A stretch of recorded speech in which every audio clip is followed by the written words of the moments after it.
Yoso Bhagava Arahang Sama Sambuddho Soakato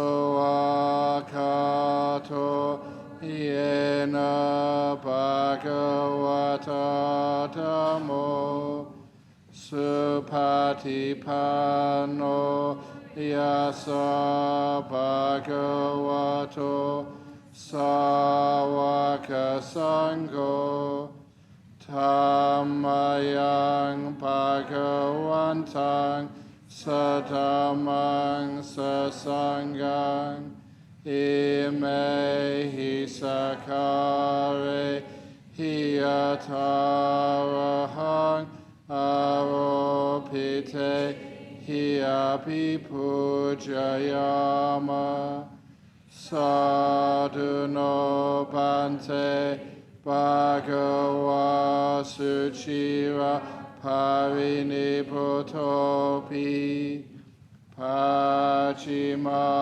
Janathanukampa Manasa Ime Sakare Dukata Panakara Bhute Patikan Hatu Amha Kangti Karatang Hitaya Sukhaya Alahang Sama Sambuddho Bhagava Buddhang Bhagavantang Abhivademi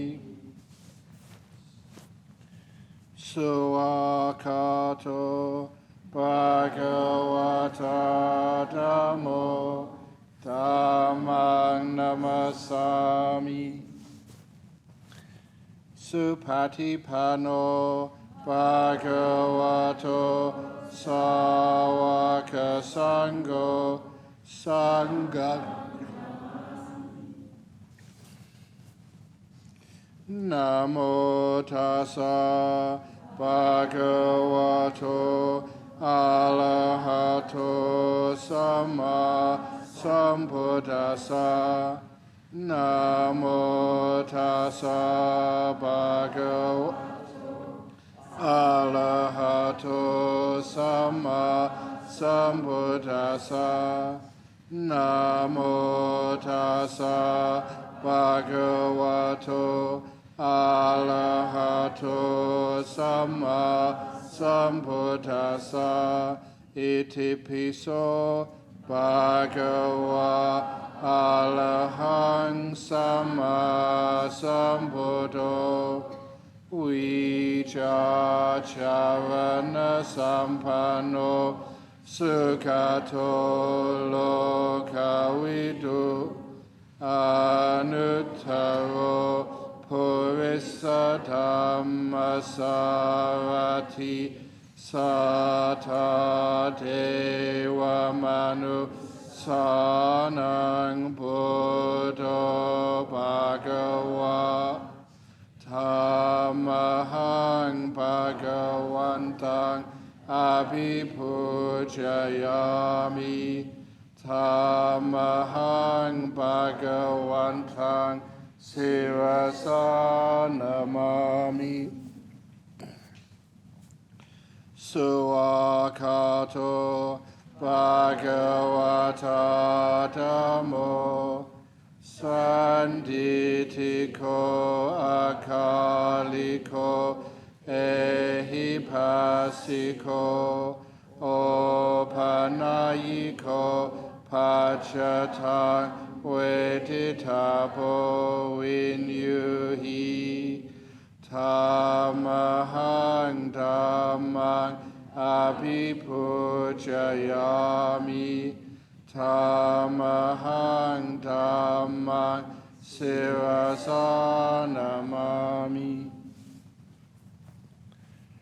Supatipanno Bhagavato Sawaka Sangho Ujjupatipanno Bhagavato Sāvaka Sangho Yaya Patipanno Bhagavato Sāvaka Sangho Samichi Patipanno Bhagavato Sāvaka Sangho Yatitang Chatari Purisa Yugani Ata Purisa Pugala Esa Bhagavato Sāvaka Sangho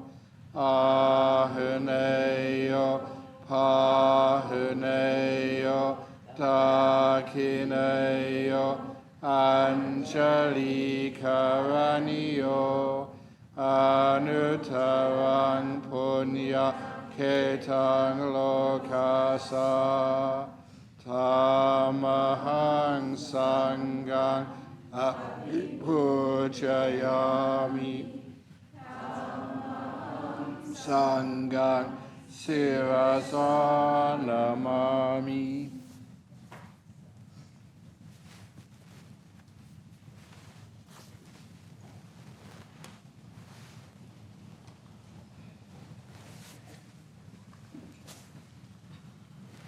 Metta Sutta. Are you ready? A 1, 2, a 1, 2, 3. That's a little bit better, and they've got some smiles on the faces. This is what should be done by one who is skilled in goodness and who knows the path of peace.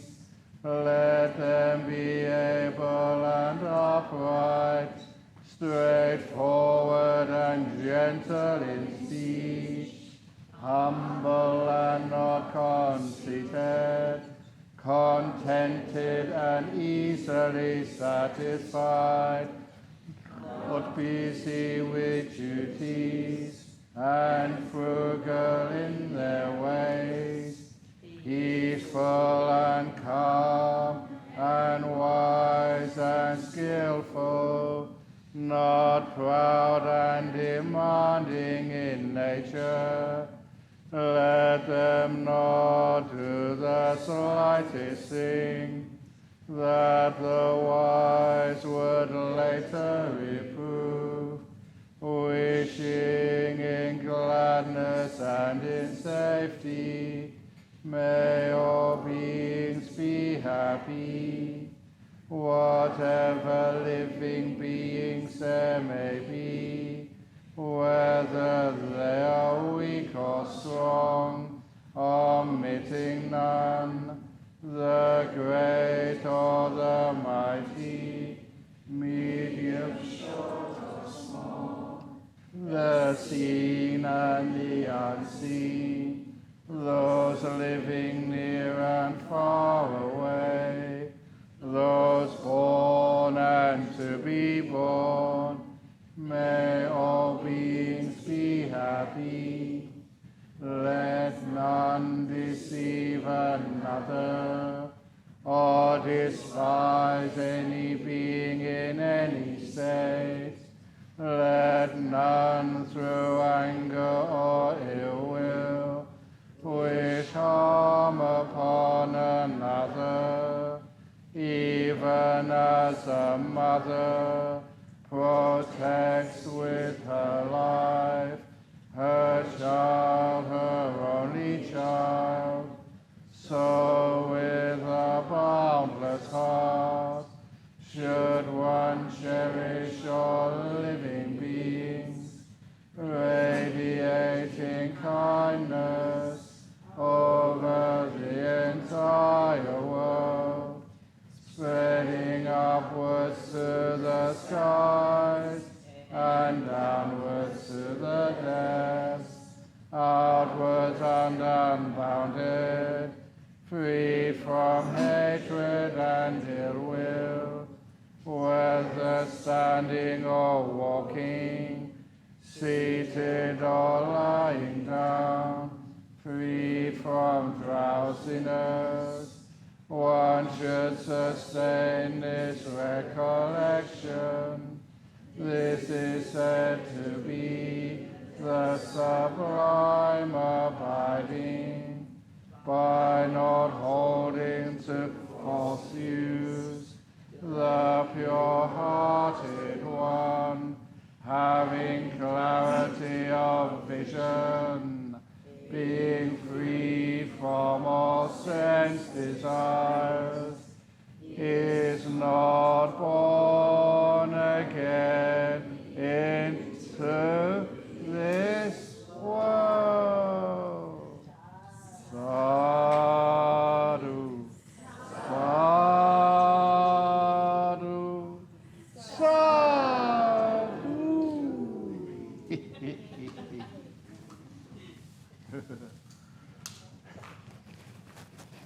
Excellent. You know, sometimes I've been doing this chanting for so many years. I have to do something silly with it, otherwise it gets so boring. So please excuse me for doing the 3 big sadhus or hee hee hee. Now. Yes, here we go. The questions. First question. No, I don't like that one. Have I got a choice to answer it or not? Okay, I'll answer it. Dear Ajahn Brahm, is it okay to allow the body to move during meditation? Yeah, it is, especially upwards. Levitation is really cool. But be very careful. That's why we have a high ceiling, because you can go quite a ways up. And some places, like in your room, the ceiling is very low, so if you levitate up in your room, you probably sort of hit your head very quickly. Is that what you meant? No, I don't think so. Yes, it is okay if you've got a sore body to move during the meditation. You want to move your legs? It is true that if it's in the middle of the meditation, maybe meditating already for half an hour or more, and you get, say, an ache in your leg, if you move during that meditation, you do actually go backwards. You lose a little bit of your progress. But then, you finish moving in about 10 or 20 seconds, and then you soon get back to where you were before in the amount of peace which you have. But then you can go much further because the irritation is gone. So it is now an obvious thing to do. If you've got a big pain and just moving the body slightly will make the pain sort of get either less or go away, then please do so. And then you soon make up your lost ground, and then you can go much deeper afterwards. So certainly, if you need to move, then move. Sometimes, though, what's really cool is that you don't decide, but the body moves by itself. And that's great when that happens. It's an automatic thing. So sometimes, I remember years and years ago when I was meditating, always slumped over. And instead of fighting that, come on, straighten yourself up now, I just slump. And then one day, I remember it very clearly, I was just slumped over, just a bit tired, but the energy started coming back again. My mindfulness started to increase in its power. And then the body straightened up all by itself. That was really weird. And I was really clear, I did not do that. I didn't give the order. It was automatic. Trust your body, it knows what to do. So if the body does it, that's brilliant. But then on that, the body moving by itself without you giving orders, if you get even more peaceful in the meditation, it's like you stop being the control freak of your body. Then the body does some of the things which it really needs to do. In other words, it starts twisting around. And in some of the meditation retreats, I remember seeing some people, and they're really, really twisted, contorted. And one of the extreme examples of that was a retreat many, many years ago before we had this place.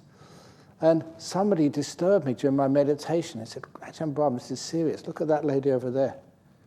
And that lady was really contorted, bent over. This is what I'm doing now. Do that about 3 more times. And that's what she was like. No way I could do that without having to go to hospital after. And she seemed to be very peaceful. And I just, the first time I'd seen this, so we waited for her to come out of her meditation. Then she came out, she straightened up, and I just took her aside and said, "How do you feel?" She said, "I feel wonderful," which was quite a surprise to me. And then I sort of figured out what was going on. You know what I said to her next? I said, "When did you have your car accident?" And she said, "Ajahn Brahm, how do you know that? I never told you. You really have got psychic powers. Sadhu, sadhu, sadhu."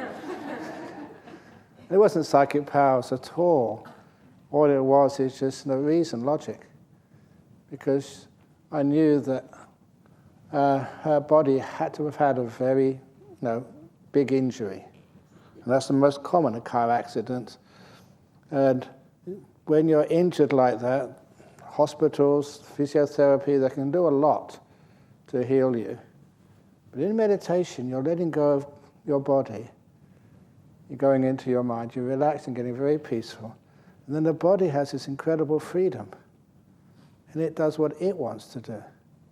So she was very peaceful inside, and her body had just twisted around all by itself, because that's what the body needed to do, to get energy going into those injured parts of her body. And that was an extreme case, but it was real. How do you feel? She said, "Great. Much, much healthier than she did beforehand." So if the body moves by itself, that's brilliant.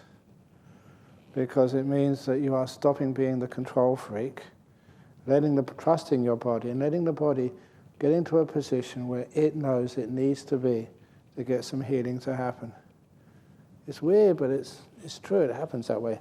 It's quite rare, though. But if that ever happens to you, that your body twists, or maybe your friend, partner here says, "You were really contorted when you were meditating just now." Don't just say that. Just ask, "How do you feel?" And if that person says, "I feel great. Never felt so good in that part of my body before," some healing has happened. So that's beautiful, wonderful. But that's not, I don't think, the question you meant. It's just if you need to scratch or something, should you? Yeah, if it's not disturbing too much. But also on that, I think we're okay this time of the year. Again, the Easter retreat is a very nice time for a retreat. It's not too hot, and it's not too wet, so you don't have problems with mosquitoes or flies. But what happens if there is a fly? You know what flies like to do? They like to go up your nose, in your mouth. They don't cause any harm. The flies here are just so hygienic. They just want to explore, have some fun. How many of you went into my cave today? So why don't you allow the flies to go up into your cave?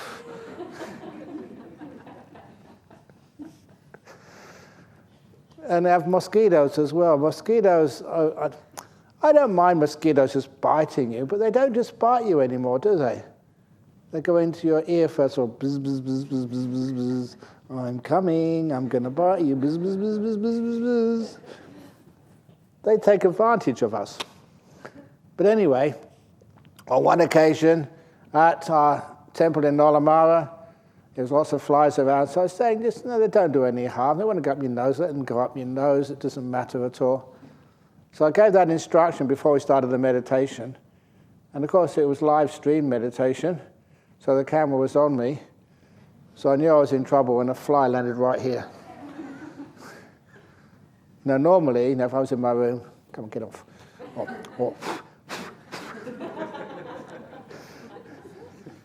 But I couldn't do that because it was on camera and I'd just get embarrassed. Hypocrite. So there's only a fly.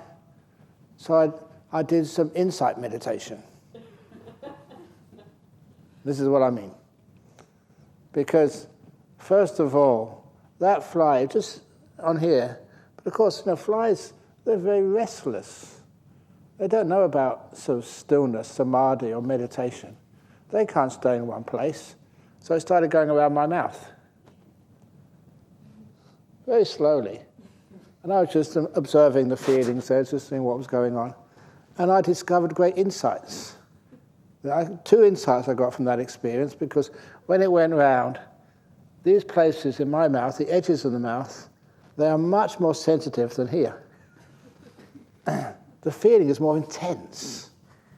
So I knew that when they came out here, it's going to come, if I can just endure this, when it gets around, it's much less intense of an irritation. So that's like I got to know about my feelings around my mouth. And number 2 was I found out that there was a Buddhist fly. And the reason I discovered it was a Buddhist fly, because it did actually go around 3 times. Because that's what Buddhists do. It's called circumambulation. You know, if it's a Wesak day or whatever, we go around the object of worship 3 times. It went around the 3rd time, and it got around the 3rd time, then it flew off. Buddhist. So now that's one way of dealing with that problem, or you can say, "Oh, get away, you stupid fly." You've got a choice: have fun with life, or get negative towards life. And that's the best insight. It's only a fly; it doesn't do you any harm, and just let it do what it needs to do. Second question: I have persistent anxiety. How best to meditate with it? Again, anxiety usually comes and goes. Sometimes it's still sort of there, but it's of less intensity, and sometimes it's of great intensity. It's not always the same level of magnitude, because sometimes you get really anxious, and sometimes it's anxious, but not that much. But when there is anxiety, again, for many people, they find it difficult to deal with in the mind. So this is my way of overcoming anxiety, which you discover when you understand that all emotions which you have inside your mind manifest on your body, have a physical counterpart. So with anxiety, the answer to that question, how you deal with anxiety, is the story of this lady. She's in Perth right now, but when she called me, she was a student at Adelaide University, studying dentistry. And the reason she called me was because she had, again, persistent anxiety, and she was bedridden. And she was too scared to even get out of her room and go to lectures. And being at university, being young, she had all the best doctors and psychologists, psychiatrists, you name it, all the types of medicine, but nothing was working for her. And luckily for her, that her uncle was one of our main supporters over here in Perth. So, her uncle called me and said, "No, can you give her a call or let her call you, because she's in a really bad way." So when she called me, I'll just say this story in brief, because some of you have heard it before. I asked her, when you have an anxiety attack, where do you feel it in your body? Because I know that it has some manifestation in your physical frame. And she said, "I feel it in my chest." And I said, "That's not good enough." Exactly where in your chest? How many centimeters? She was a scientist doing dentistry. How many centimeters above your navel to the center of the physical manifestation of anxiety? And from there, how far does it spread? Does it spread more to your left side or more to the right side? Is it like an oval, or is it a circle? Or exactly how does it feel? Where does it feel in your body when you have an anxiety attack? The poor girl was bedridden, so she said, "Well, I don't know." I said, "Give me a call in 3 days and let me know." I gave her something to do. And also put off giving an answer for 3 days. Actually, I didn't, not putting off, not delaying it, because it's important to let people take control over their own healing, rather than always relying on others to tell you what to do. 3 days. She had nothing else to do. She was in bed all the time. She had this boyfriend, live-in boyfriend, really good guy. Lloyd, his name was. And the boyfriend would do all of the cleaning, cooking, washing, and everything for her. Amazing boyfriend. But anyway, after 3 days, she mentioned exactly where the pain, you can't really call it pain, but the irritation of feeling when you have anxiety, where it was and how it spread. And I asked it, well, describe how it feels. Was it burning pain or stretching pain or like a heavy weight on your body? What does it feel like? I don't know. So I said, 3 days, give me another call. I want an accurate description. And of course, after 3 days, she gave me another call. And it's really amazing description of when she has an anxiety attack, the type of feeling, which spreads and how it spreads and where it spreads to and how it feels. A very good description of those feelings.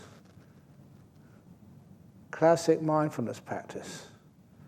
Really become aware of those feelings of anxiety, where they spread to, how far they are, how they change, what happens with them.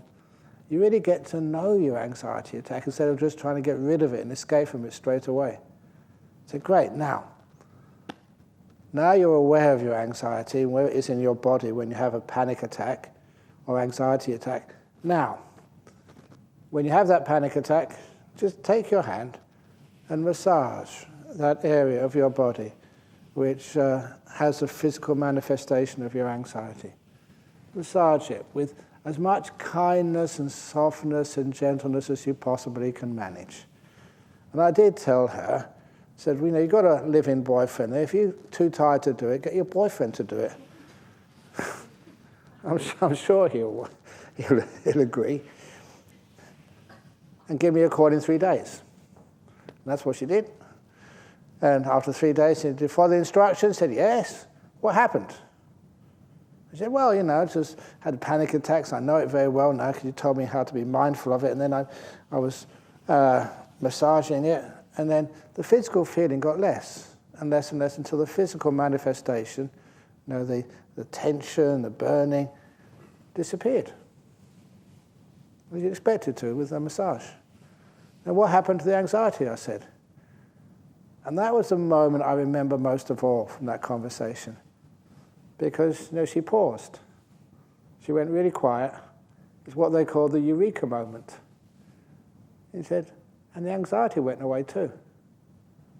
Exactly. Because you can't have one without the other. You have the anxiety and you have the physical manifestation. Or you take away the physical manifestation, the anxiety's gone. So now you know how to overcome your anxiety. Thank you.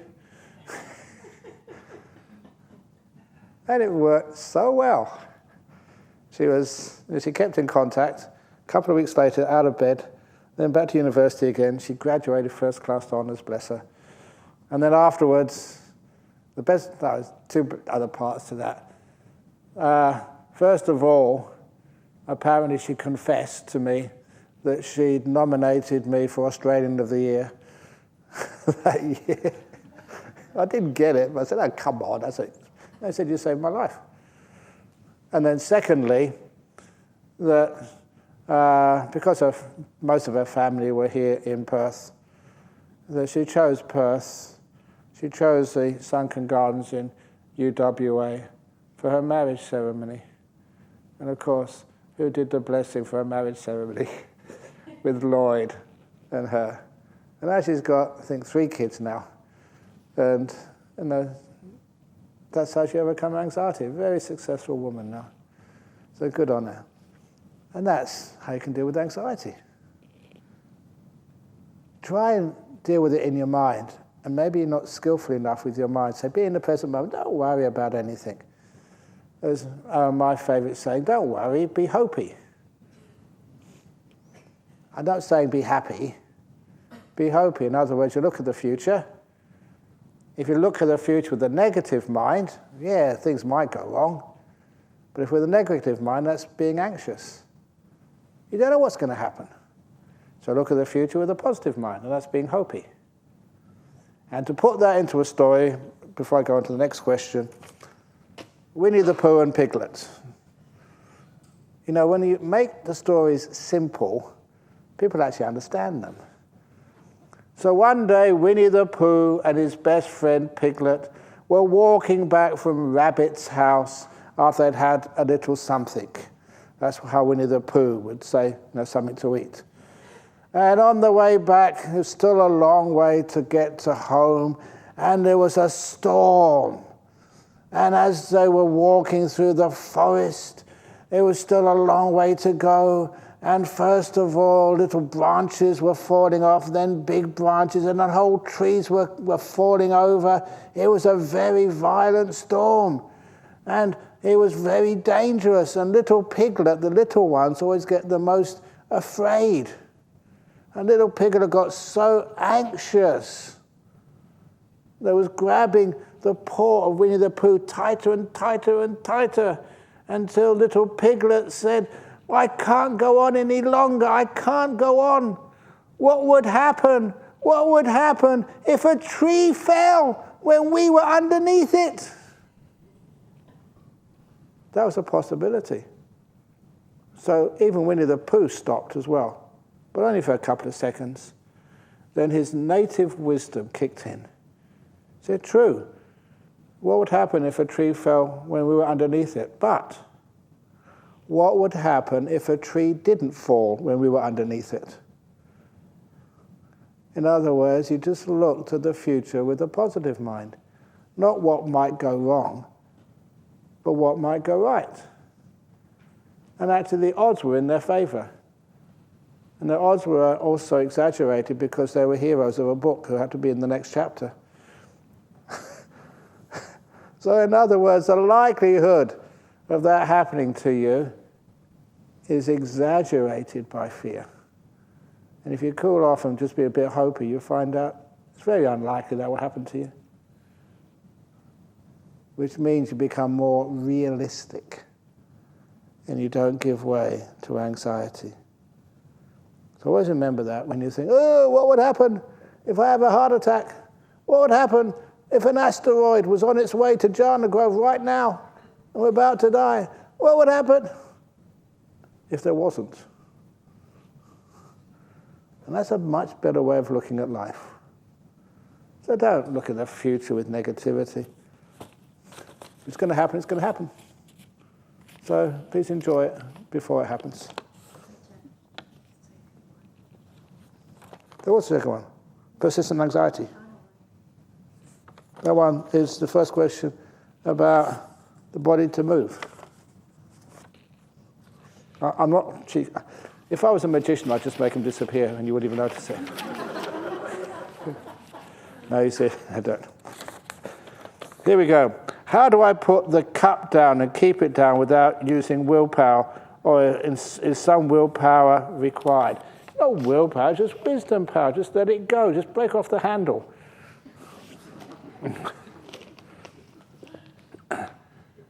First of all, you've got to convince yourself it's a worthwhile thing to do. Now, all of you booked in for a meditation retreat, didn't you? You didn't book in for a fantasy retreat, or for a thinking retreat, or for planning your life retreat, or for checking email retreat. So what are you here for? Meditation retreat. So remind yourself that. And you know that it's only 8-9 days. Please excuse me, but none of you are that important. If you don't look at your emails, the world's going to stop and be in a big tragedy because you didn't check your email. But you think, oh, just in case, just in case. But the nice thing, hopefully you did this, we've got sort of the Jhana Grove caretakers and good old Aleha, who's the retreat manager. Look, if there is an emergency, tell your relations and friends they can call them. But in the meantime, you don't have to check anything, which means you're free. Imagine that. You're free from all this worry and concern about the economy, about your job, about your family. They actually do really, really well without you. Few people are nodding their heads. If you've got teenage kids, Yeah, Mummy and Daddy are gone. Party. And they're good enough, the kids and other relations, so just let them be. So first of all, you have to convince yourself that there's no danger in putting the cup down. Try that in your life. Put the cup down. Just turn off your mobile phone and just don't use it. For 9 days. See what happens. Now that's really rebellious in today's world. Is there anyone here who doesn't have a mobile phone?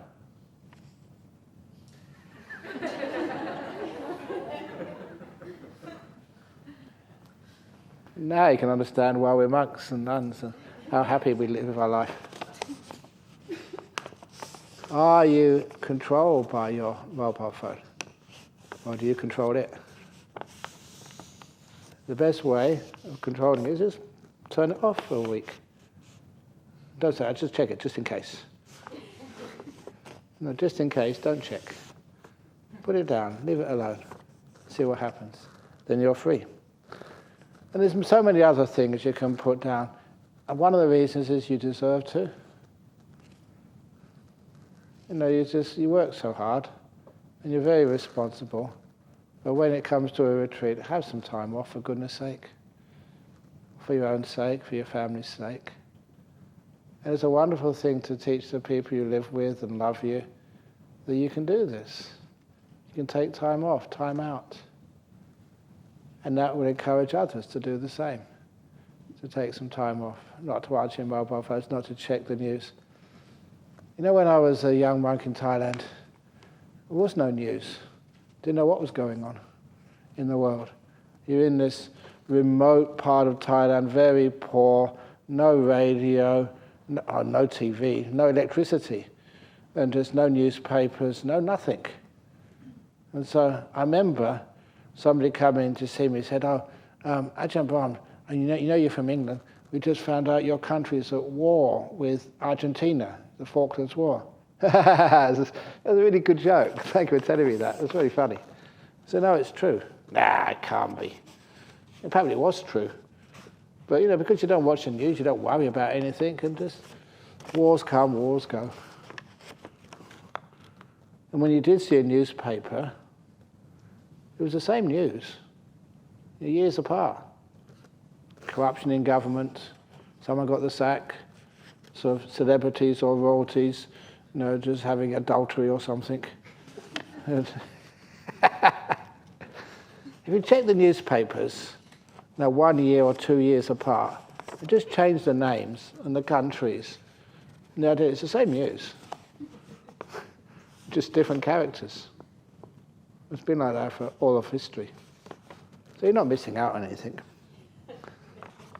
So that's why you can actually put it down. So don't use willpower, use wisdom power. And the other thing which I said, which is important, to grant yourself those moments of peace. I can try and convince you to do that, but it's not possible for me to convince you. All I can ever do is inspire you and encourage you. Put it down, see what it's like. Spend a whole day just irresponsible, doing nothing.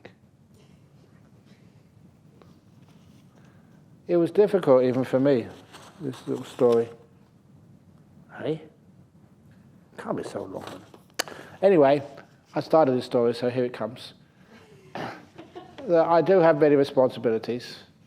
And so 2 of my major responsibilities is the monastery over the road and the Buddhist Society of West Australia in Nollamara. And all these other ones are just little sideshows like Jhana Grove and all this other stuff which I do. So anyway, it got so busy for me, 7 days a week, just lots of stuff and fixing problems and stuff like that. And so on a Monday, I remember with a gentleman, I wanted to see somebody in the Jhana monastery, so I showed them, and they said, "Oh, what a beautiful, peaceful place this is." I said, "You must be joking. This is not a beautiful place, it's not peaceful, this is my office, this is where I work. There's so much stuff to be done. There's monks who want to disrobe. There's nuns who just want to get married. That's not true. There's buildings falling down. There's councils I've got to go to and just get building permission. There's so much work to be done. And then something hit me. It just, hey, there's something wrong with this. Why do other people appreciate the place where I live, which I spent so much energy and effort and time building? Why do you appreciate it more than I do?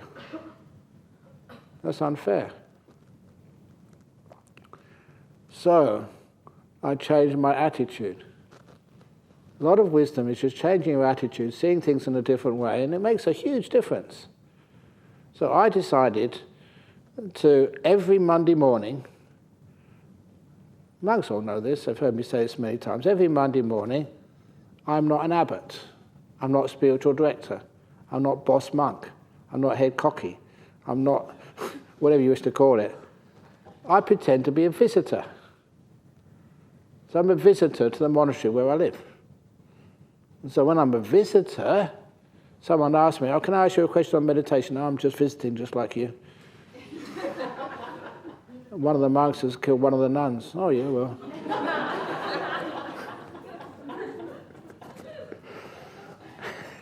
The toilets were all blocked. Yeah, not my problem. If the toilets were blocked here, whose problem would it be? Would it be yours? No, you tell the caretakers. They fix it up. It's not your job. You're visitors, you're retreatants. So when I pretended to be a visitor, it was brilliant. When I saw the monastery in which I lived, I had no responsibility anymore. So I didn't see its faults anymore. I saw its beauty. And it's nice. It's a very beautiful monastery. It's weird, but it took a time that people would show me photographs. I said, this is a beautiful monastery. Where's that? I said, it's where you live, Ajahn. Brahmavamso monastery. It didn't look like that when I lived there. It is in a photo because I'm not in it. So when you decide to be a visitor, not an owner of things, it makes it much easier to let go and appreciate its beauty. Now you're quiet because you realize there's an important point there. When you realize you're only visiting your body, you don't own it. One day you have to hand this body in. And death. You don't own it. So you're a visitor, so don't be so concerned about it. Enjoy it, make peace with it, and you can put it down really easily. Same as your mind, your history, everything you own. You don't really own much. You're only visiting. And that attitude of being a visitor instead of being an owner is much more peaceful. You can appreciate life, you can appreciate the people you meet, you can appreciate your own body and your own mind. Much more when you realize you're visiting, not owning. This is not my cup. It belongs to Jhana Grove, so I'd only have it for a week and then who knows? So I can put it down very easily because it's not mine. That's how to put down cups. The more you own, the harder it is to put it down. So come on, you don't own these things. Next one. When might you start introducing attitudes of nibbida into your practice, and what perceptions might you use? Nibbida, this is like revulsion. It's pretty hard to do nibbida, don't you think, when you're having such a happy time? But no. What nibbida is, it's just through wisdom. You don't decide to introduce it. It just comes along all by itself. What am I doing this for? This doesn't make any sense. Just wasting my time. Just, watching movies or going to the football matches. Or whatever else you waste time with. Worrying about other people's problems. I don't know, you may have kids who are all grown up now. No, 16 or 17, that's grown up these days, isn't it? That's what the kids say. But anyway, they're 19, 20, they're living by themselves. What are you worrying about them so much? Can't you actually let them go?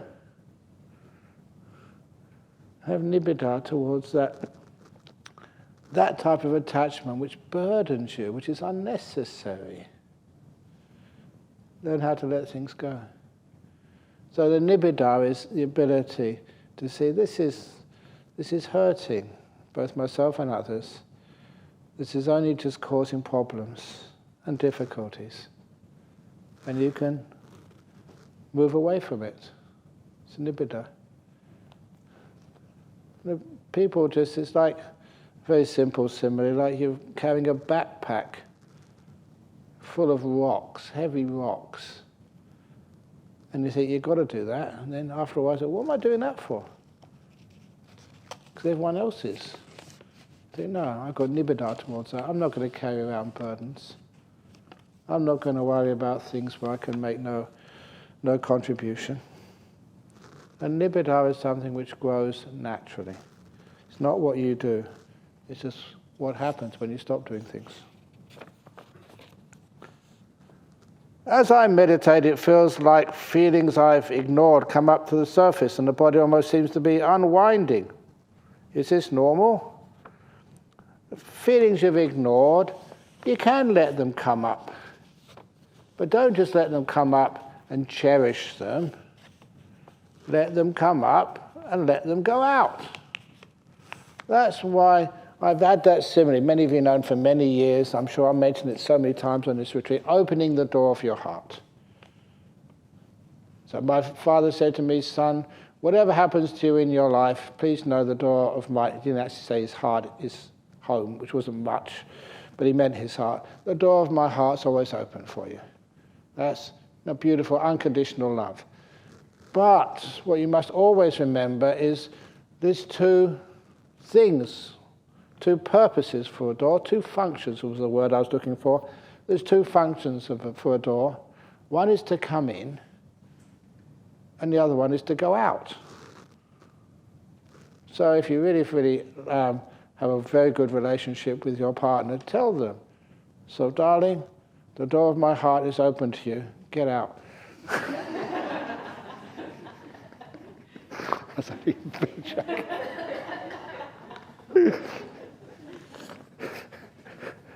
In other words, you can come in when you want to, you can go out when you want to.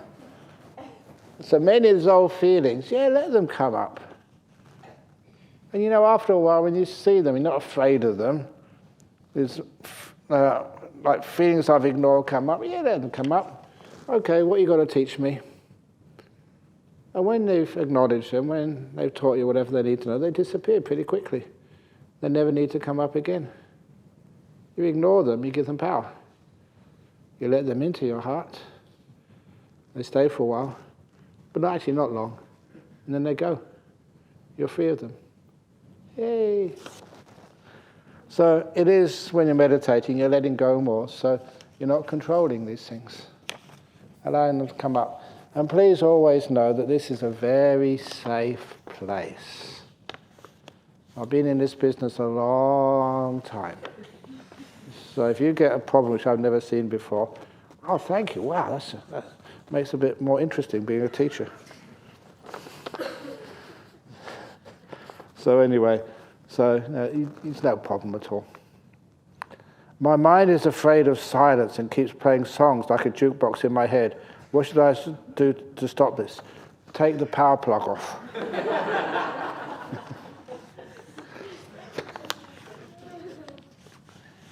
It's not you're afraid of silence, it's you're not used to it.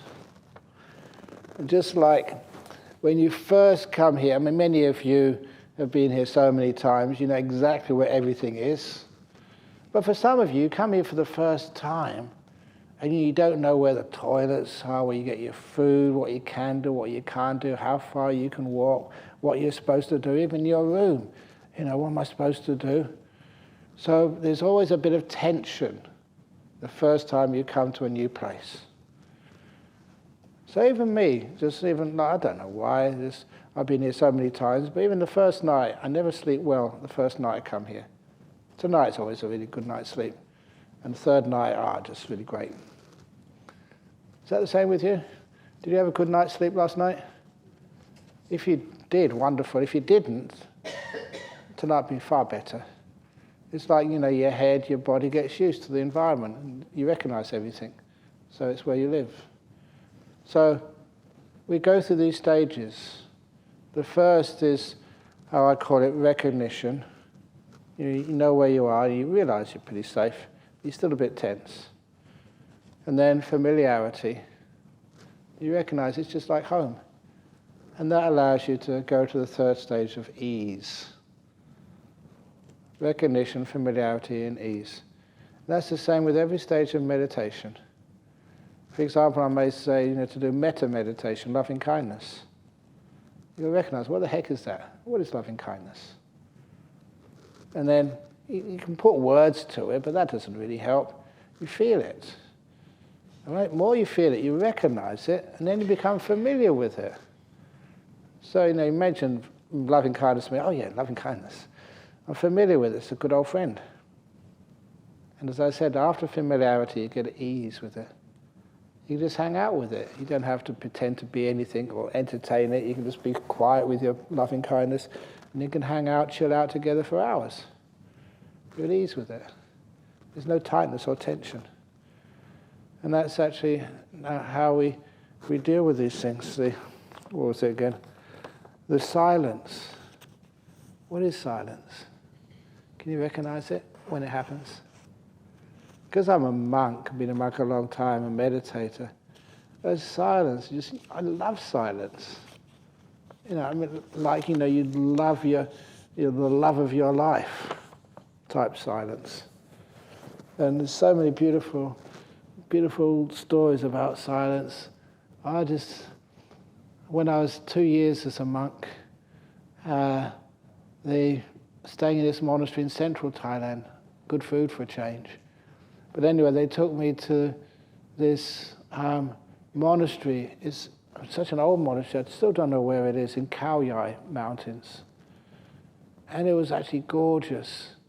It had waterfalls, caves, secluded.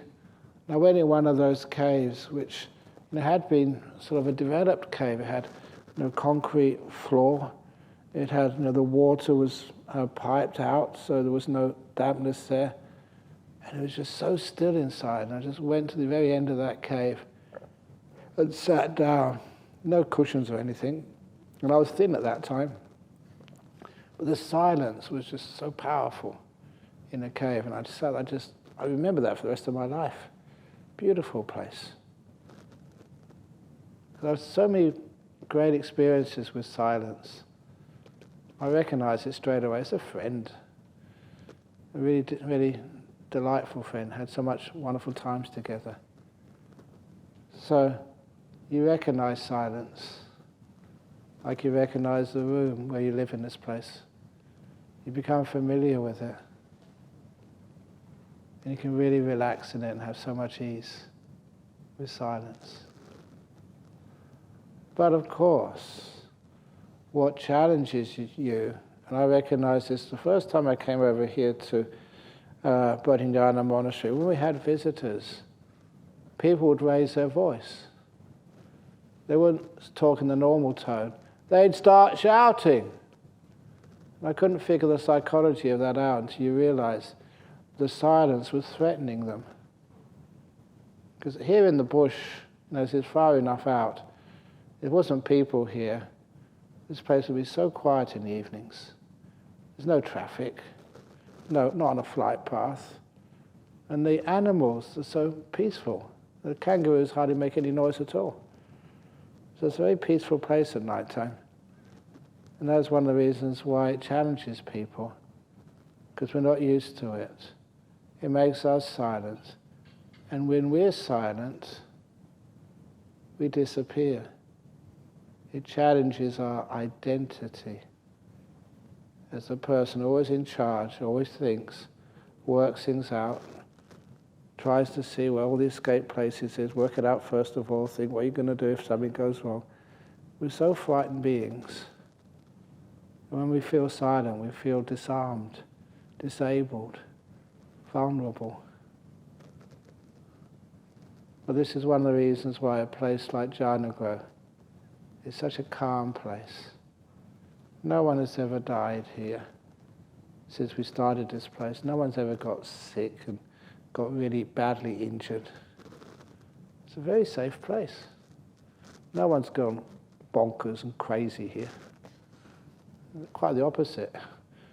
Oh, they've left their craziness here and they've gone back to much more peaceful, balanced people. And how long have we been going now? It's over 20 years, isn't it? No, 12 years, I think. 12, 13 years. So it's quite a long time. We've got an excellent track record. Why? Is it just good luck? Or is it because this place is safe? When you realize that it's safe, then you don't need to think so much. You know you can have a very good breakfast tomorrow morning, a wonderful lunch tomorrow. You've got nothing to worry about. That's a problem. Give me something to worry about. I'm not used to this. I don't like silence. I want something to do. No. Just enjoy the peace and the silence. You get used to it pretty quickly. And it's not as challenging as you think. You can let go of control. And relax. And it's nice and silent. For those of you who really bother with silence, just after this talk, go and sit on one of the stupas there. Just sit there when everyone's gone to bed. And the silence is gorgeous. So you're not afraid of it, you love it. It's delicious. Anyway, does the seventh precept include refraining from using perfume? That's using cosmetics. Yeah, it does.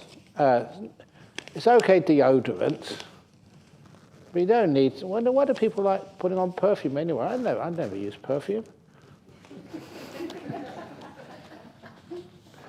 Of course. Yeah, you don't need to put perfume on. So yeah, if it is to try and make things attractive, then don't put it on. If it's there to, just like all the soaps have got some sort of smell to them, so you can use the soaps, that's not forbidden. But we try and not put ourselves out to be noticed. So leave the perfume off, don't put any sort of adornments on you, and then life is much more peaceful.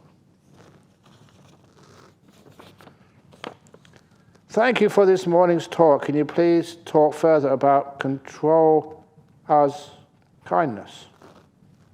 I think you were talking about the need to relinquish the illusion of control in order to practice kindness. Okay, I find it really hard to let go of control, but my heart really desires to be more kind, loving to my husband and children. Thank you, Ajahn. Yeah. You know that sometimes, why do you want to control people? If you control people, then they just usually rebel. And they get much worse husbands, much worse wives. And of course I know what I'm talking about, having never been married. But sometimes the kindness, which is to the nuns, the bhikkhunis, to the monks, it's very rare that I try and control anybody. Instead of controlling, you want to inspire people. And I got that from the Chinese Art of War. One of the great books, which got nothing to do with war, but a lot to do with leadership. Because the general with the best discipline in the imperial army at that time was summoned by the emperor. How come your soldiers always follow orders? What's the secret of me in management, or you're a parent, or you're an abbot or a head nun? How can you make sure that people always follow your orders? And the answer was, the general said, because, Your Majesty, I only tell my soldiers to do what they want to do. That's why they always follow my orders. When I first read that, I thought, hey, there's something going on here, because these soldiers have to go and fight. Who wants actually to fight? Who wants to get up in the morning early to train? Who wants to actually to not have a meal in the evening like you're doing here? How can you get people to do this? You inspire them. Explain it to them. So that general was a very good motivator. So you can motivate, I don't know, for patriotism or being a good male, good for your family, someone to inspire your children. I don't know what he said. But all those soldiers, they wanted to get up early in the morning to train. They wanted to sort of work really hard. They wanted to go in battle for their country or for their cause, whatever it was, and they didn't mind getting killed or whatever. Probably they did, but they said it's worth it. So when that general ordered them in to fight, they couldn't wait. They wanted to. That's why they always followed his orders. So when I ask you to get up early in the morning, no way you do that unless you want to. And my job is to have you want to get up early in the morning. In other words, the motivation, otherwise known as brainwashing. I'm giving away my secrets. What was it, that story of the monk who he just started off a new monastery, I won't say where it was, and was really finding it difficult to get enough donations in the box. So he asked somebody who'd been in the business a longer time, he said, it's very easy to get donations when you first start. When you give the weekly talk, first of all, close all the windows, make it stuffy, make it warm so people are a bit sleepy, give a boring sermon, which you're good at. And when people start falling asleep, then get out a watch, backwards and forwards. And when people are hypnotized, then tell them, on your way out, no coins in the donation box. Now, that's really being mean. No 5s or 10s or 20, only 50s and 100s. And then get them out of hypnosis and say, okay, thank you very much, all the best. He said, I can't do that. That's almost like fraud, that's stealing. He said, no, it's not. It's encouraging people to make good karma. It's good for them. So he tried it. And it worked. He made a fortune that week. This donation box, no coins, no 5s, 10s or 20s, only 50s and 100s. Oh, that's really good. So he didn't do it every week because they'd soon suss him out. So he waited for a few weeks, and when he needed money again, he did the same thing. Closed all the windows, turned the heat up, gave a boring sermon, got out his watch, and he was just about to hypnotize them when he dropped his watch. And he just his habit, he just said, oh shit. And that's what everyone did.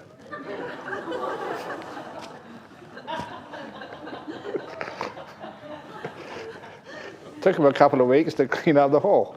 It serves him right. So anyway, I better. What do we do if we feel like we're going completely insane? What Ajahn Chah taught me. He said, whatever you do, make sure you do it 100%.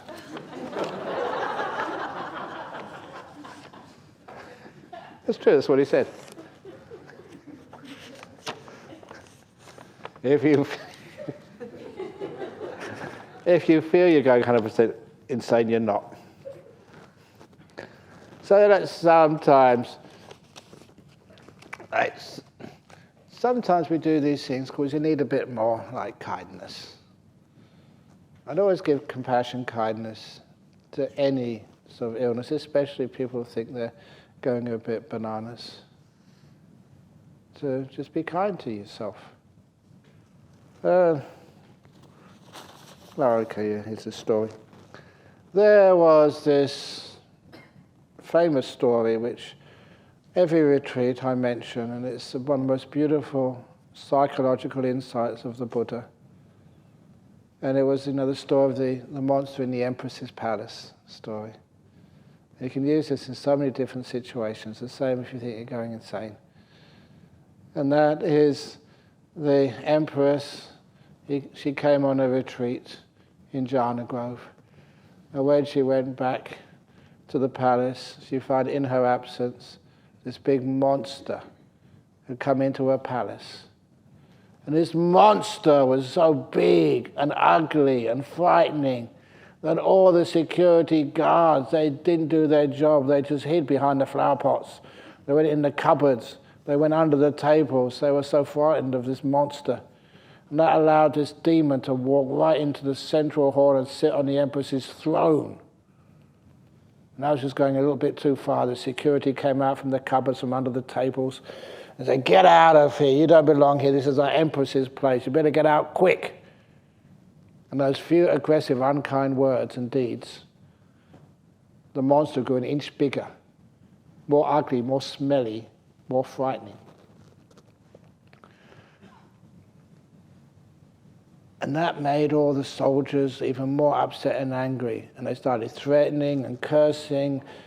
But every unkind word, every unkind deed, even unkind thoughts, the monster, the demon, just got bigger and bigger and uglier and uglier and smellier. Until soon this monster was just so ugly, it would make, so frightening.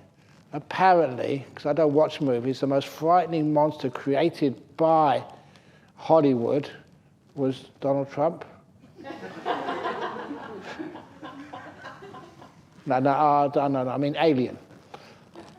It makes Alien look like a teddy bear, this monster. It was so frightening. It was so stinky, so smelly, that all the maggots crawling on this monster's skin threw up. Even maggots couldn't stand the stench. But when the Empress came in, she'd just been to Jhana Grove. She was wise and peaceful. She knew exactly what to do. She looked at this terrifying, stinky, huge monster and said, "Welcome. Thank you for coming. Has anyone got you something to drink here? You have a nice cup of tea? Would you like a coffee? A latte? Would you like one? You can have a cup of tea if you want, with condensed milk. We can get some from Ajahn Brahm. I've got tins of it in my room. What would you like?" But she was sincerely kind. And this demon, this monster, grew an inch smaller, less ugly, less smelly, less violent. And everybody in the room, they figured out their mistake. So they started being kind to the monster. A few of the big soldiers asked the monster if he wanted a foot massage. And such big feet, it took about 20 soldiers for every toe. Someone asked him if he wants something to eat. Well, what do you feed monsters?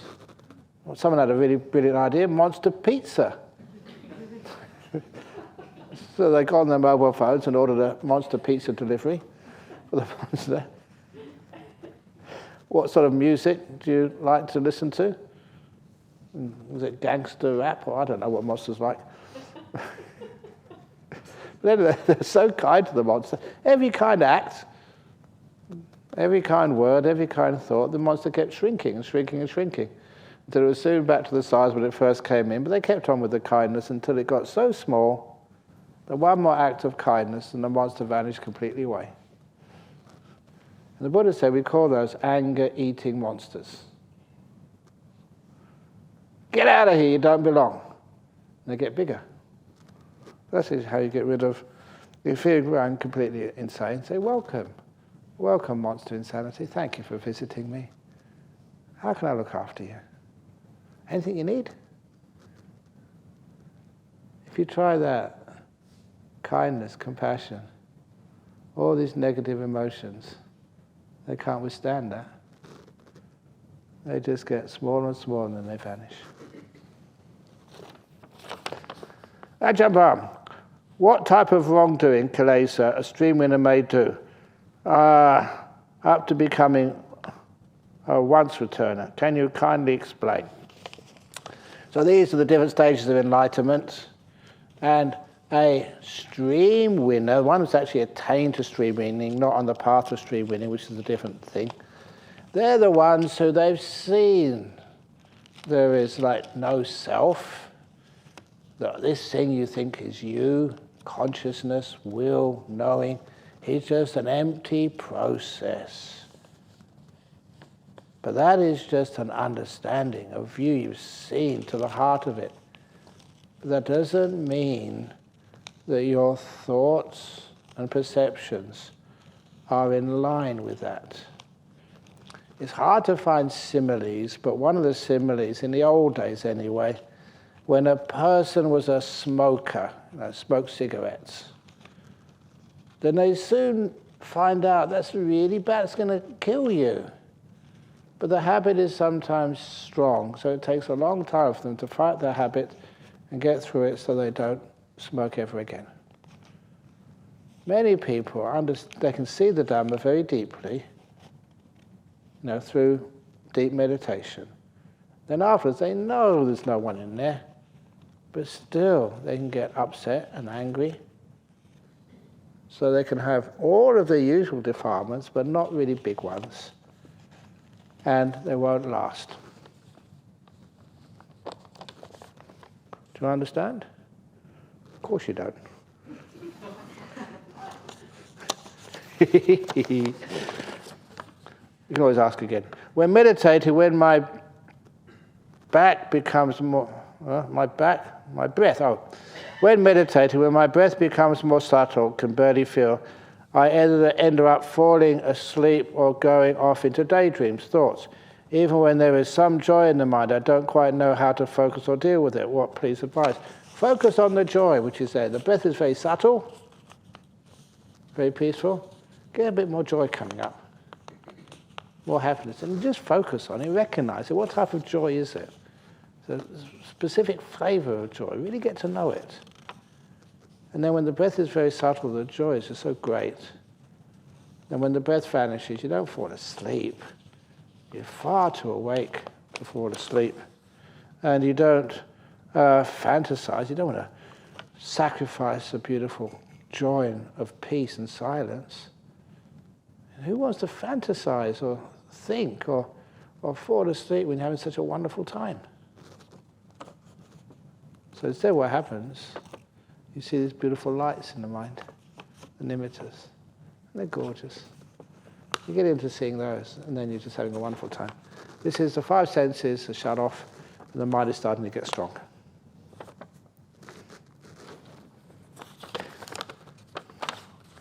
In my meditation, I feel bliss. Really? Then I experience contempt. Love, compassion, and hatred for fellow humans within the next few hours. Then self-contempt for being so shallow about my world. Well, you at least got some bliss anyway. Isn't that good enough? You're so proud and demanding in nature.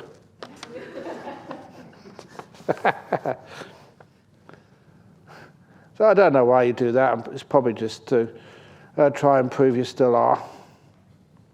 Because notice when you feel really blissed out, it's like you're not there anymore. You're not controlling anything. It's just so easy to be peaceful, to be still.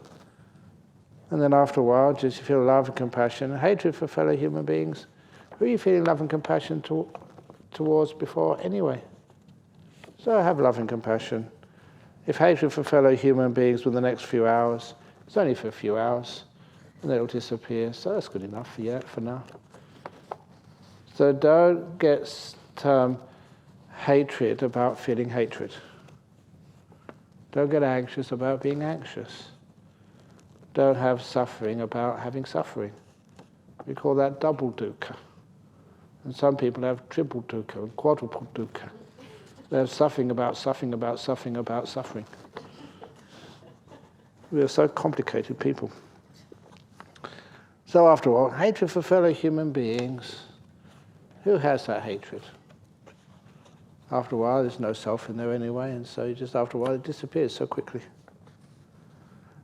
And you feel so shallow about my world. One of the deeper reasons is that human beings, especially in our modern age, don't feel they deserve to be spiritual, to be enlightened, to have real love, to have compassion, to have peace. And that came around by a nun. She's a nun, but not here. She just arrived and got reordained later on. This was a nun who was here and for arranged retreats, and she had perfect situation to do her meditation in Bodhinyana Monastery.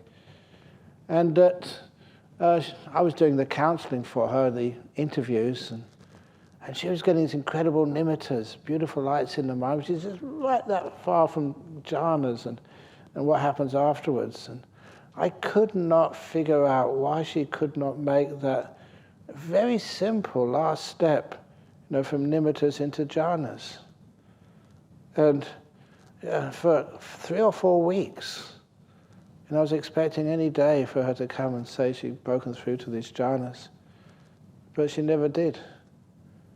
And just one day she came for an interview, she told me why. She had this insight on why she couldn't actually get into the jhanas. And the way she told me, it was just, She said because she thought she didn't deserve to have such deep meditations. It had been something which had been conditioned into her ever since she was a young girl. You don't deserve to be happy, to be peaceful, to have joy. And that's a Western curse, mostly for Westerners, especially for women. Men have it as well, but women are worse, as if that you don't deserve to have the very highest spiritual attainments. And of course the answer is, of course you do. Grant yourself that freedom to go all the way into the deepest meditations. You deserve it.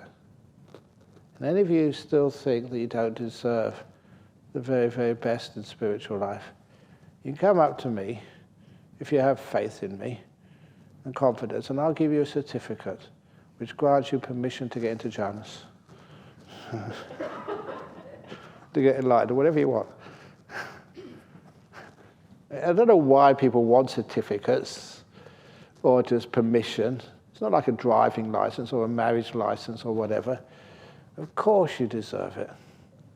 But a lot of times there's something deep inside, conditioned from early in this life or maybe previous life. And people said you're not good enough. And you believe them. You don't believe me when I tell you you're good enough. You're more than good enough. But anyway, that's one of the reasons why you get so close and then you bust it up. It's almost like you're scared that you're getting deep in meditation, that you know you can. So then you create this hatred for other human beings or whatever to try and convince yourself you don't deserve anything. Ajahn, how to let go or how to put down. Thoughts always come into my mind. They're not always coming into your mind. It seems that way because we've just trained ourselves to notice thoughts. For example, this room here. When you come in, what do you notice? People, Buddha statue at the front, monks, nuns. This is actually sound proofing, so the sound doesn't bounce off. Lights. What do you notice when you come in here? You notice things. But you can also perceive that there's more emptiness in this room than there are people. The space in this room is huge. We don't notice space, we notice things. Which is one of the reasons why we don't notice the silence in our mind. We just notice the thoughts in our mind, the emotions in our mind. Because we haven't learned how to notice emptiness, space, when nothing is. And sometimes people are afraid that they say space separates us. It doesn't, it connects us. It surrounds everyone in this room. The space connects everyone in this room. It's what allows us to come in and go out. So space, emptiness, nothingness is just a different way of looking. And the same, the different way of being mindful, of noticing not just the words, but the spaces,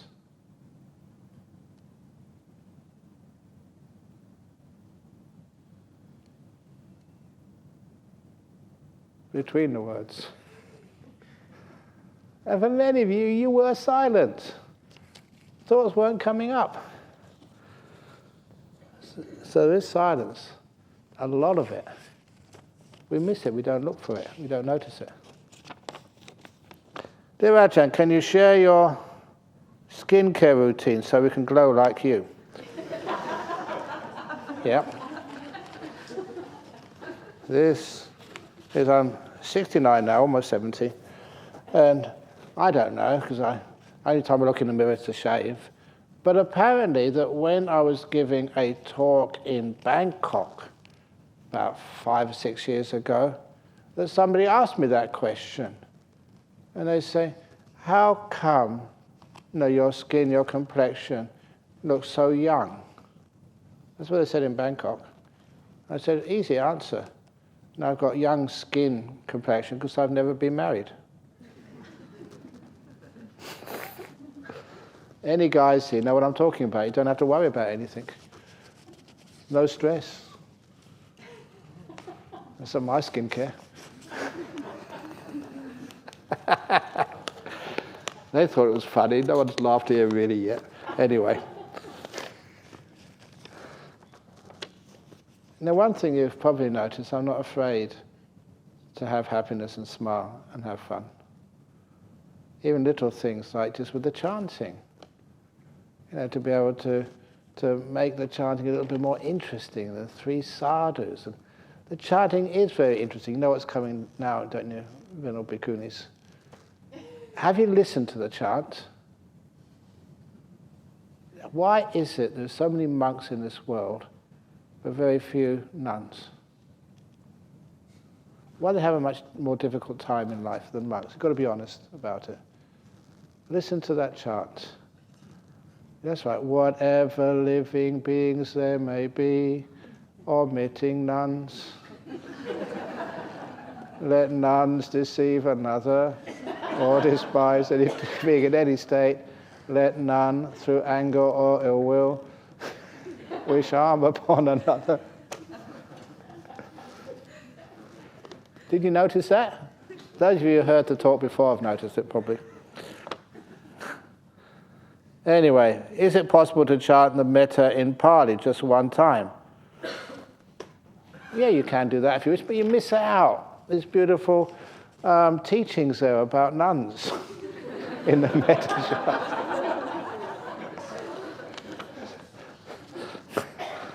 So yeah, you can do it if you want. Dear Ajahn, you have told us not to control the mind. Yep.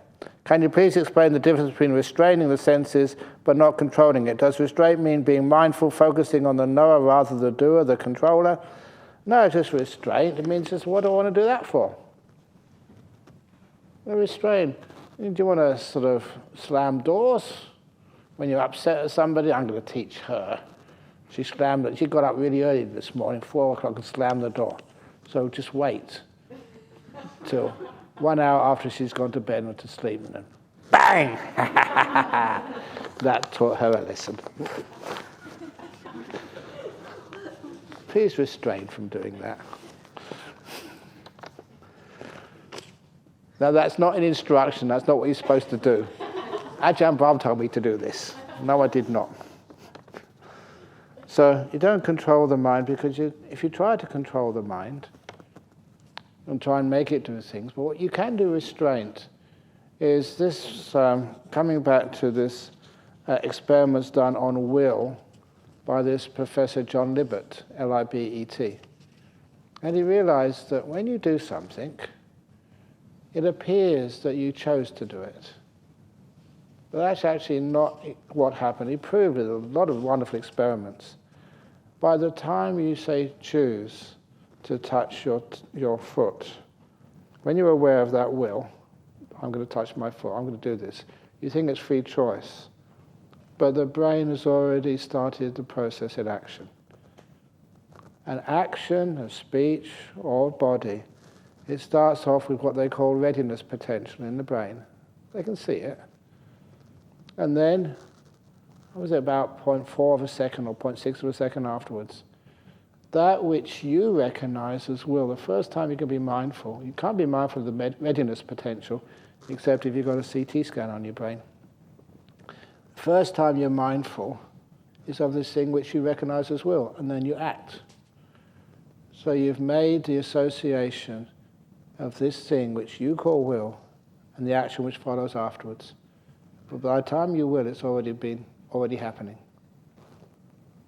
So the readiness potential. There is no such thing as free will.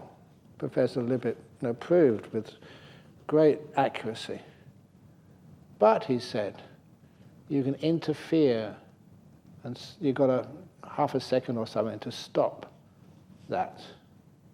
It's what he called free won't. I won't do this. It's a very brilliant little piece of science. Restraint is in your power, but will is not in your power. Fascinating.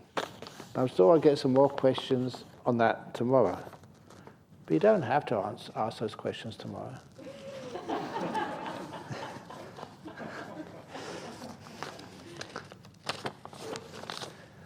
Where does the factor of right effort come into play with the factor of relaxed to the max? Is when it is slack to the max. No, it's not slack to the max. It is, the right effort that is a translation which many of you know, which I don't really agree with. Samavayama. It's more like right restraint. We have the Eightfold Path, but we also have a parallel, and totally acceptable parallel path called the gradual training, which has many of the same factors, but instead of the Samavayama, right effort, you have the restraint of the senses. And because those two are parallel, it actually gives you a very good idea of what right effort really means. It's not doing, it's a non-doing, it's a renunciation, it's a kindness, it's a gentleness. That becomes what we mean by the right effort. It's, somebody upsets you, no, give them kindness instead of a wallop. Somebody, or you feel that you got up late in the morning, give yourself forgiveness rather than some punishment. Give this beautiful kindness. And that actually becomes our right effort. Whatever, the usual definition, whatever allows unwholesome qualities not to arise, and if they have arisen, to be able to let them go so they don't come up again. So all things like greed, hatred, delusion, anxiety, tiredness, whatever, the unwholesome, the sloth and torpor, how do those disappear and don't come up again? You taking control and trying to do it does not work. How do wholesome qualities like peace, stillness, kindness, joy, happiness come up? Making effort doesn't work. Renouncing does. So you have less things. You're much lighter in life, which means you can joyfully dance through the day rather than slug it out. I've got to be quick because I'm going way over time again. We started earlier so we could finish early. Did it work? No, I still keep going on. Okay, well, I'll do it very quickly. What is unconditional love? Open the door of your heart. I was brought up by my grandparents after they passed away. Hey? Oh, yeah. I was brought up by my grandparents. After they passed away, I no longer felt the emotional bond with anyone, even my parents. My love for my son seems more of a worry about him. Wanting him to do things the way I think is best for him. I think I lack the ability of loving others. How can I develop the loving kindness needed for meditation and life in general? You know one thing, if you have a grandkid, it's so easy for grandparents and grandkids to have unconditional loving kindness. In other words, it's not your job to tell your grandkid what to do. That's your daughter's job. His mum or her mum. So you can totally spoil. They call it spoil. It's not spoiling at all. My grandma, I would go and visit her, and as soon as I go into her little apartment, her grandma would say, "Do you want some chips?" "Oh, yeah." And she'd just peel the potatoes and put on the stove and just fry me some chips and just have a plate of chips. When my mother found out, she didn't actually blame me, because she blamed, my grandma. "You shouldn't give my son chips at this time of day, he won't have his lunch." But my grandma would say, "If my grandson wants chips, he gets chips. That's it. That's not the way you brought me up. Well, you're not my grandson." And I was just so impressed with my grandma, how she would stand up against my mother and give me what I wanted. And I loved my grandma so much for that. It wasn't I was just indulging.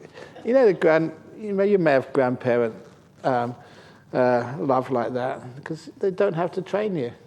They just give you love and chips. So anyway, that's one of the reasons why I love my grandma. That's an unconditional love a lot of the times. So anyway, but also they're just, you may have been brought up by your grandparents and you don't think you have unconditional love. Of course you do, but sometimes, we just need to allow it to grow more. Have you got a pet? A little cat, or a little dog, or something like that, a little plant, something you can get an emotional connection with. And sometimes a little cat can give you so much unconditional love, or a doggy. What they call it these days, fur babies. And they're wonderful because a dog is much easier to bring up than like a son or a daughter. The dog doesn't have to go to school. The dog never does a tantrum. The dog is always happy when you come home from work, never sort of asks you for any money. So having a dog or a cat instead of a kid, it's very wise to do that. Save a lot of money and a lot of stress. So anyway, just get a dog or a cat or something. It's just amazing. It's just an amazing retreat. I'm the lucky one to be here. Thank you so much, Ajahn, as well as Lei, Ha, and Christina. Wishing everyone has a great health. Well, that's pretty good. You've got a question which actually means something. Well done. Lastly, how do you teach a loved one how to meditate? I try, but all I get is simply, I can't do it. Can you do it? That's how you teach a loved one to meditate. Have you ever noticed those people who have like dogs and cats? If you've got a dog or something and you start meditating, how often is it the dog comes and sits next to you? Because it knows you're peaceful. You've got a cat, comes onto your lap. You've got a husband, now I'm going to the football. Or something, go to the pub. But little by little, with loved ones, when they see that it's really working for you, they see that it makes you a much kinder, much better person. That's when they come and also do some meditation. They're looking at you, first of all, to see just how it affects you. If it really changes you, of course, they want to do it themselves. And if they say, I can't do it, well, have you tried?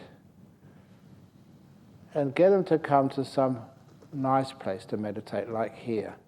Or even better, just at home and get some of the guided meditations, nice soft ones. And they can just listen to them in the toilet, as far as I'm concerned. Just any quiet place, they just go and sit and put the earbuds in, turn it on. Because if it's a guided meditation on your iPhone, you just recorded it, people feel they got power. If they don't like it, they can just turn it off. and do something else. And they do it, they really got control over listening or not listening. And that means that they will give it a try. And if it's really worthwhile, of course, then they'll listen to it again and again and again and again. If you're driving a car, first time you're driving a car, you need a driving instructor sitting next to you. That's like the guided meditation. And when you know how to do it, it's one of the easiest things in the world. When people say, I can't do it, you mean you can't breathe, you can't eat, you can't just relax. You can't do it well, but you can do it. When you see the benefits in it, those benefits grow, and you become a wonderful meditator. The most simple thing in the world is to do nothing. Isn't it? I think I better start doing nothing because it's getting late now. So, thank you for all those questions. And more, shall we start earlier tomorrow? Start at 7 o'clock. So it's probably my fault. 9 o'clock, how'd it go there? Oh, 7:30 to 9. That's the usual time, about an hour and a half with a bit of chanting. They are? No, I want it earlier. Open the monastery? Open the monastery, what? It's 7. Oh. That's a very deep question. I'm sorry I can't answer that one. But anyway, I hope you enjoyed the monastery today. And any one of you who do need, I think what you're asking, you want to go and meditate in the monastery, you're most welcome to. You know, Bodhinyana Hall there. It's got good power. So anyway, those of you who wish to go and just have a nice rest, you're most welcome to. Those who want to carry on meditating here, you're most welcome to. So the place is yours.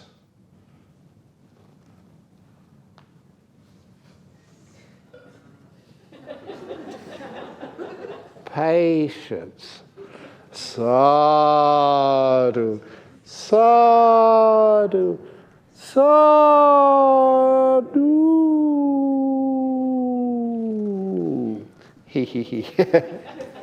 I wish you a pleasant night, and tomorrow, which is the usual stuff, the chanting at 6 o'clock again, breakfast at 6:45. But tomorrow it changes because there's opportunities for interviews. For those who want interviews. Don't actually call it interviews. I think interviews is the wrong name for it. Interrogations. Make it a bit more scary. And then so many people will come. So that'll be for tomorrow. In the meantime, if you need to go to a toilet break, you're most welcome. If you want to stay here, meditate some more, you're most welcome. So if you want to go back, you're most welcome. Whatever you want to do, it's all up to you. Very good. Okay.